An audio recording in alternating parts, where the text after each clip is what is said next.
Okay, so today we will be talking more about cultural geography. Um, we're going to go ahead and skip over religion and go straight to race. So to talk about race, we need to sort of understand race and all of its subsets. Race is the definition here is an identifiable distinct group of people which can include hair texture, height, facial characteristics, or skin pigmentation. So most of you guys are probably familiar with the concept of race as it plays out in your everyday life. So there's really not a whole lot that I can add to that, except that it's more complicated in the sense that it sort of breaks down. You can talk about ancestry, which refers to one's line of descent or lineage. A really good example of this is actually in Japan, where there are a couple of different sort of subsets of the Japanese people who are descended from different ancestry. The group called the Barukamen in Japan are a sort of subset of Japanese society whose ancestors uh, all involved in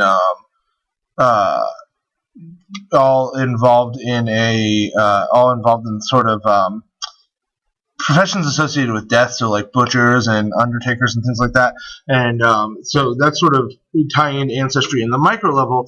On the macro level, we can also talk about ancestry as it pertains to multiple racial groups coming from common human ancestors. So to give you an example, people from okay, so the Native Americans as an example would be considered racially different than Latinos. People from Latin America, but they have a common ancestor in the sense that the initial travelers who crossed over the Bering Land Bridge, which if you're not familiar with that, we'll talk about it later on in the course, are their sort of common ancestor. So the ancestry there, even though they're different races, they have that in common. Okay, so that's sort of the way that ancestry works. Nationality is a little bit more complicated than that.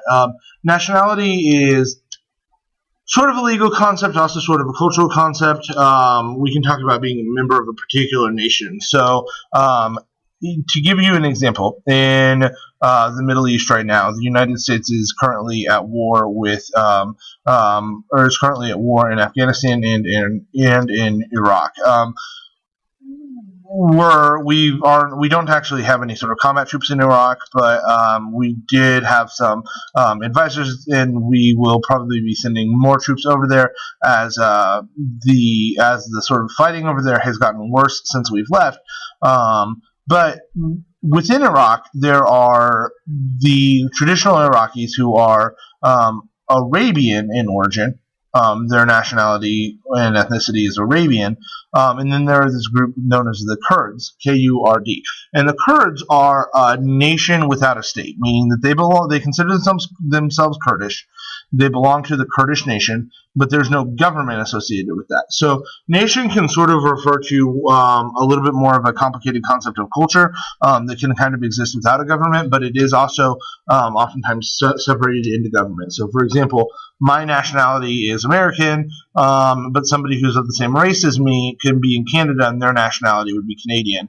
Another good example of a nation inside of a nation would be the Native Americans and also the Canadian Indians, who are considered to be their own nation. And some of them have even extended legal rights as a result of that, but they would not necessarily consider themselves members of the United States within the context of that being a nation. They're governed by the United States, but they wouldn't consider themselves part of that nation. I know that that's a little bit tricky. We'll go over it more, and as you see real-world examples, it'll start to make more sense. Okay. Culture is really the word that we use to sort of describe a way of life. And so that's sort of this broad umbrella for customs, beliefs, heritage. I've skipped over religion, and we're going to go back and revisit religion later on in the module. But religion is sort of under this umbrella of culture, traditions and beliefs are, and so culture is this sort of like umbrella term for all the different things that people of a particular race or ethnicity do. And then ethnicity is based on someone's racial characteristics. So it's sort of a subset of race, if you can think of that. To give you an example, you can be from the United Kingdom, and you can be of the British. You can be of the English ethnicity, meaning that you're from England, or you can be Scottish, and those are two different ethnicities.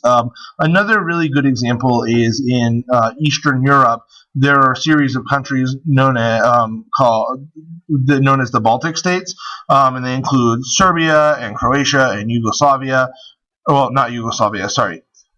Serbia and Croatia and Bosnia, and they were part of a country called Yugoslavia, but there are people of different ethnicities.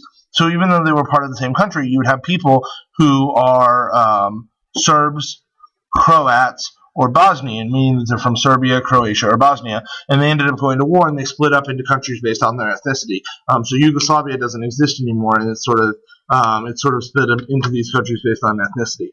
So you can sort of think of ethnicity as a more specified subset of a particular race, and they can often be characterized by different sort of cultural habits, although they will probably have them in common with sort of neighboring ethnicities. So we're going to talk about politics very briefly as well, because that is relevant to culture and ethnicity. Political can be used to describe sort of the maps that we use, and we've already talked about that somewhat. But it can also be used to sort of describe relationships of power. Physical landscape is the opposite of the political landscape in the context of geography, meaning that it shows mountains and other natural features. We've already talked about that when we talked about maps. But politics is important for us to understand sort of culture. So here I have an example of a political map that is also a physical map. You show your mountains and your rivers and your oceans and stuff, but you also have your states outlined. So this is really important for us to understand politics, because Texas is a state, Oklahoma is a state, Kansas is a state, Colorado. These are all different political divisions.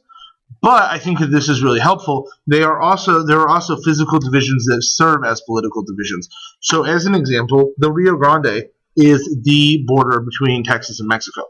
That serves as the border. That is the political border. It is also the physical border. So political and physical can coexist. I want you to understand that. But oftentimes maps will be separated and categorized as one or the other.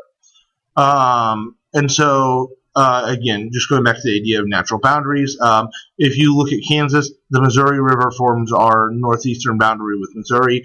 Another good example would be in the